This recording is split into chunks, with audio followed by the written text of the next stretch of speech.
Hi guys, I wanted to hop on here real quick and share a gift I got from a friend in New Mexico. It came in the mail this week. She was at the VA hospital with her husband, and she messaged me about this magazine, which is popular with crafters and junk journalers, mixed media artists, and she asked me if I would like it. She wanted to mail it to me. And this is the August, September, October 2022 issue. Anyway, she mailed it to me, and I've been going through it at night on my lap. I've never had one.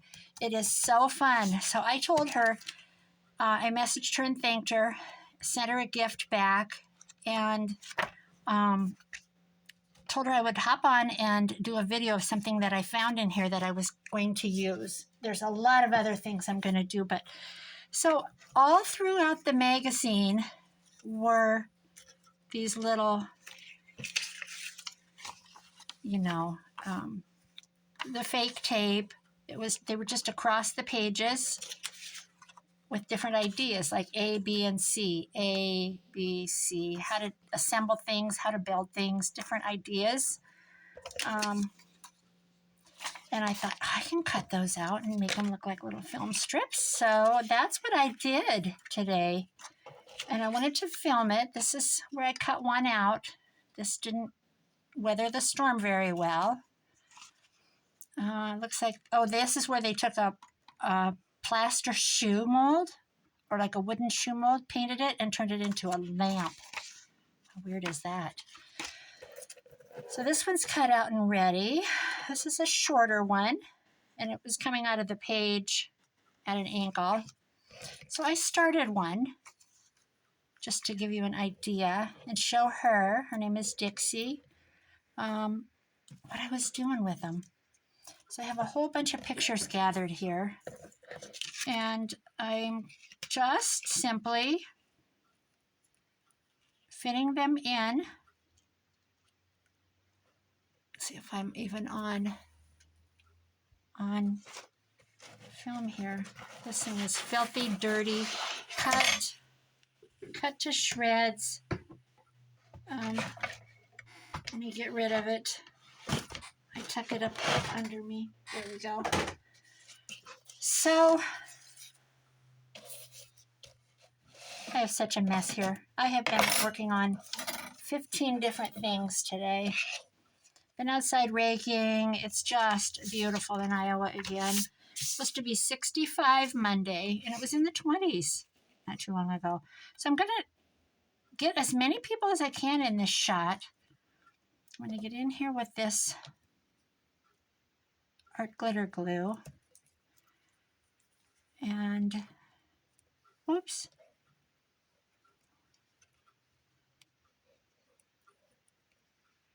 Well, I'll get one end secured.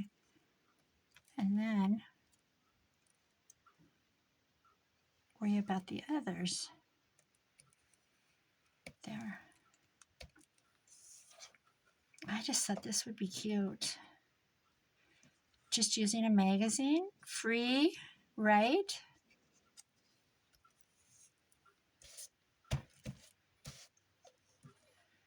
You just have, some people are just really good at doing this. Natasha from Treasure Books, she does whole journals out of magazines. She is really good at it. There. And that looks like tape, which I'm sure it was, and then they just photographed it. So I'm going to trim this little picture out of here. Get my tape dirty, grungy. There. How cute is that? Do another one. I need to go gleaning for more pictures. I'll do one more real quick of this. This was our school secretary when I was in high school. How funny is that? I cut up my yearbooks. This is out of the Iowa magazine. I don't know where I got these. I feel like I bought somebody's kit, but I don't think they're going to fit. So those are out. Well, in fact, I had to have bought somebody's kit because they're too perfect. So let's see if they'll fit in here. Yes, they will. Almost perfectly. Okay. This little girl is going in. So my son built me a bar. We went to our local lumber yard and I asked for some pallets for free. They have pallets. I said, do you have any pallets? And they generally sell them if they're in really good shape. But he said, just go get some. And my son dragged 8 home. So FYI, if you drive an SUV, like an Equinox type,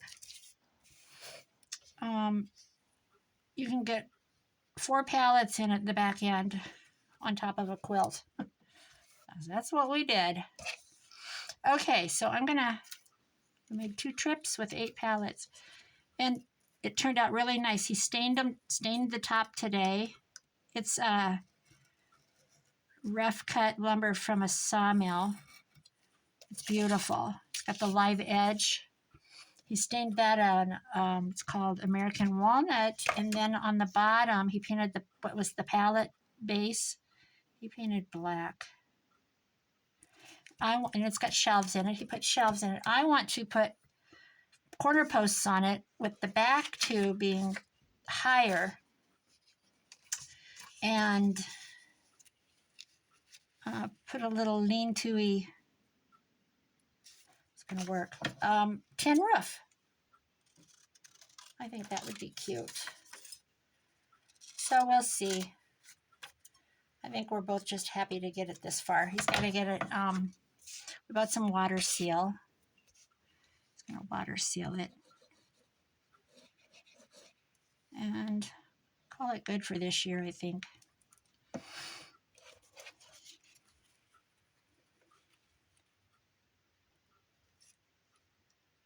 just thought it'd be a fun little backyard addition. How cute is this going to be? I think that white is where I didn't get the X-Acto knife real close.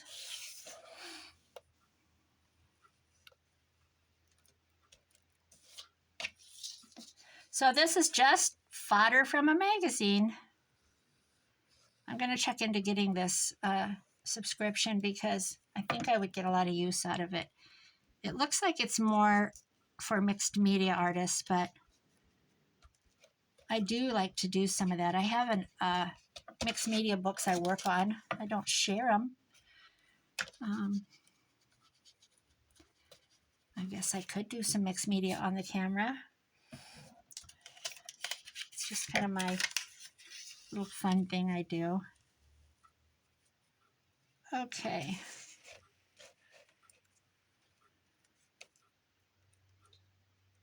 Let's see.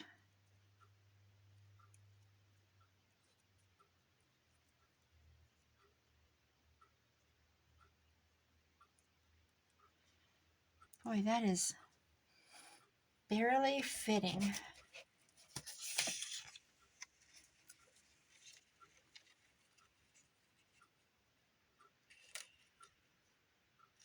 This one will be better.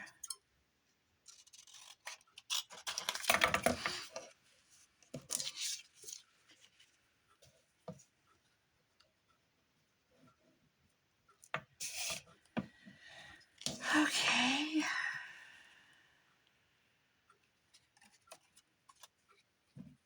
This is, do you ever feel like you're all fingers, all thumbs, all clumsy?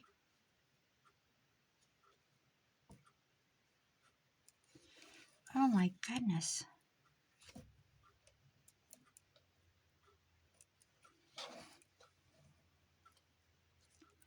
Thursday I took my granddaughter to dance. They had conferences to go to, and I said I would do that.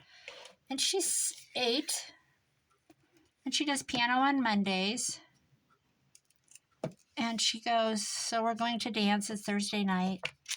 She says, I really wanted to wrestle this year. She's vicious on the court. She had boys crying last year. I have video proof of that on my Facebook. Whoops, that didn't work. I really wanted to wrestle this year, but my mom said no.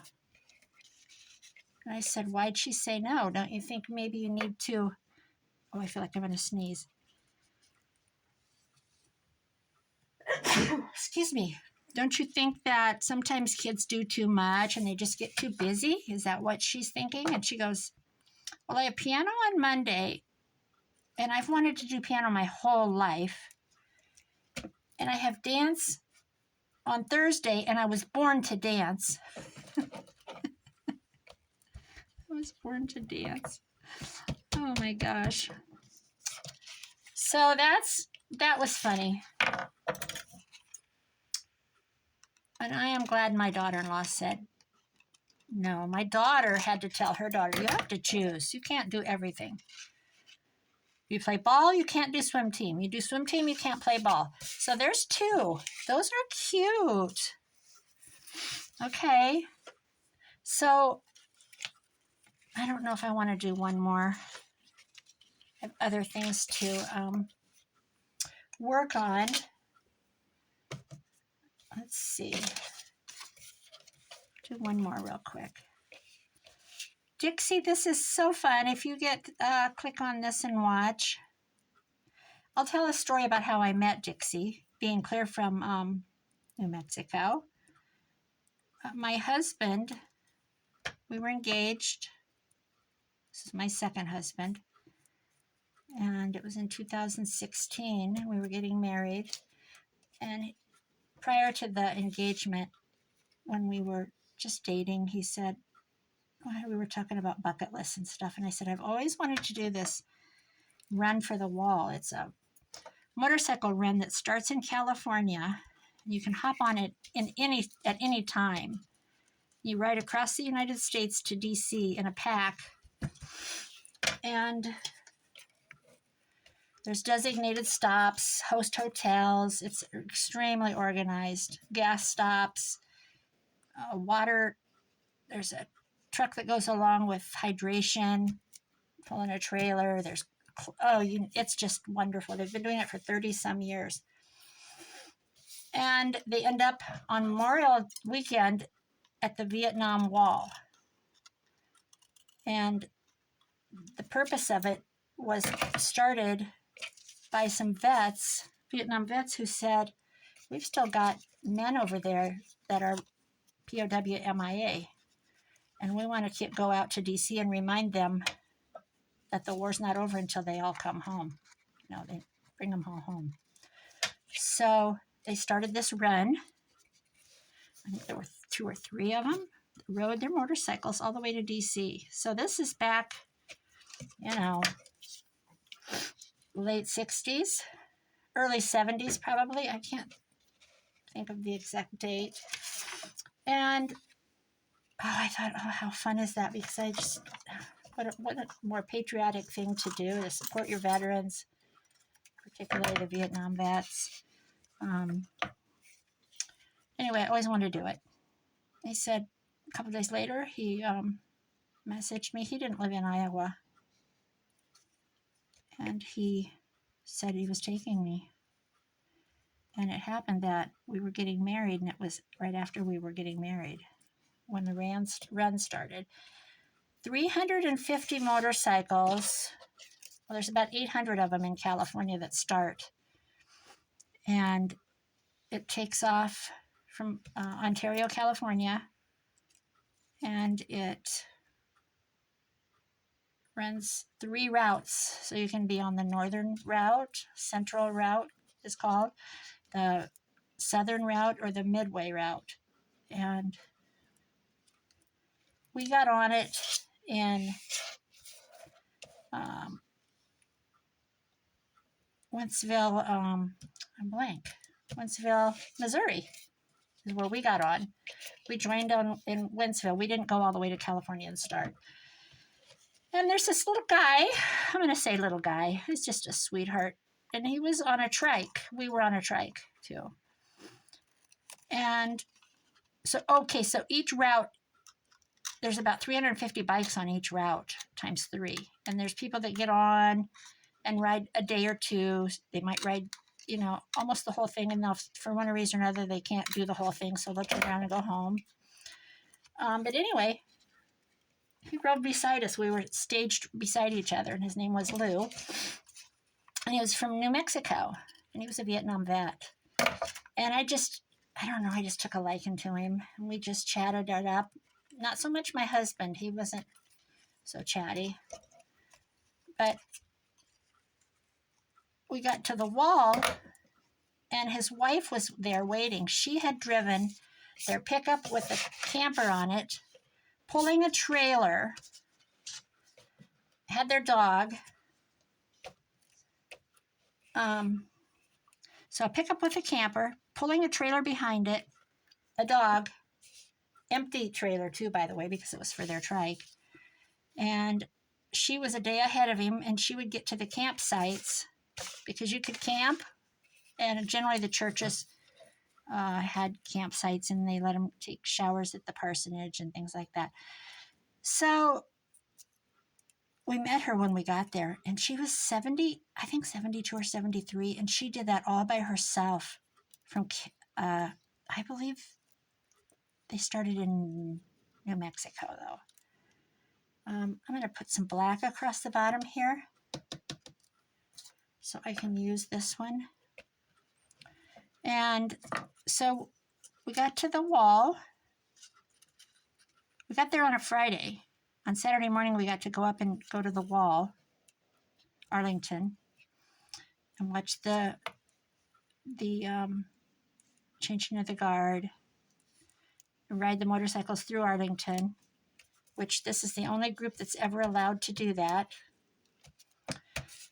Veteran group, veteran support teams there. Anyway, I met her, and we became instant friends.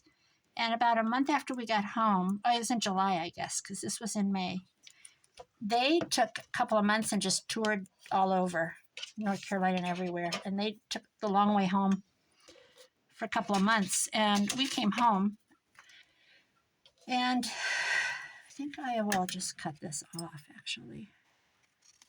Anyway, when they got to Missouri, we rode down to Missouri and got a place and stayed. And we went and got tattooed. And Lou got a tattoo. He got a dragon that had something to do with his battalion or something to do with his service. And she was just the sweetest, most loving woman. Anyway, she's the one that mailed me this magazine out of the blue. I just about died. So that was from 2016 to now. So isn't that amazing to have met someone, later in life, not a high school friend, that just has such an impact on you? She's just so sweet, and so is her husband. I've never seen them again since, but they're on my Facebook, and we keep track of each other that way. Okay, there is my magazine cutout thing. Fodder. Making ephemera. I'll cut these out with my X-Acto knife, just like this. I find it easier than using the ruler.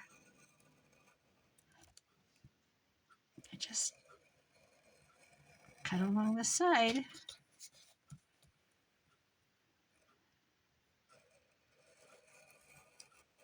I popped it out.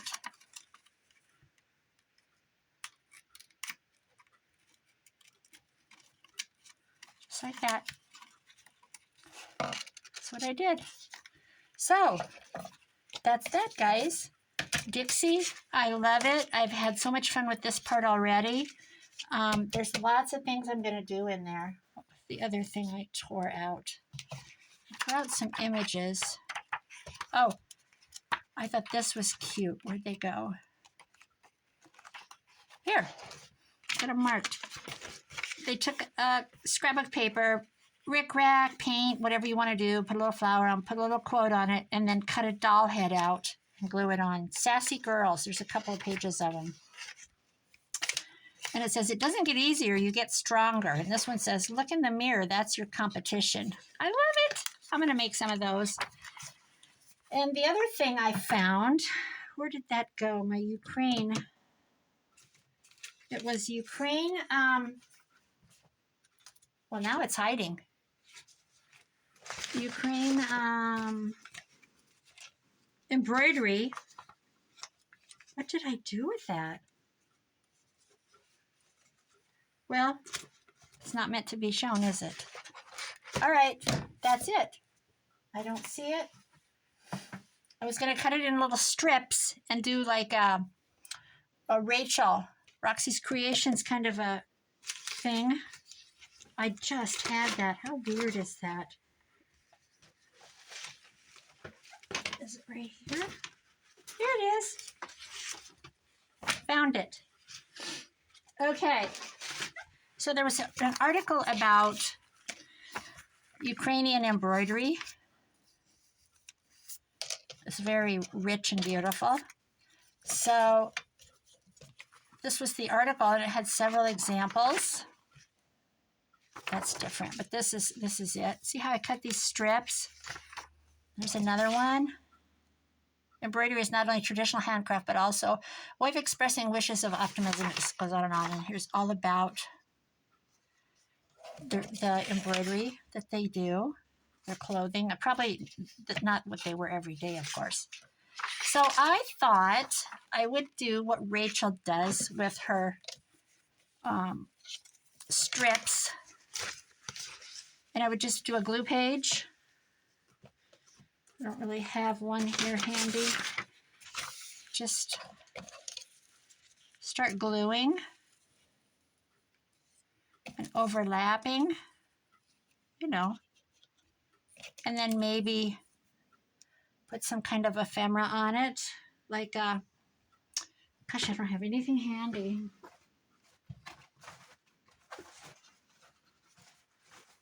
Isn't that crazy? Like a butterfly, or you know, or turn it into Christmas. Make some pockets. So that's what I'm going to do. And then this would be, you know, that's what I'm going to do.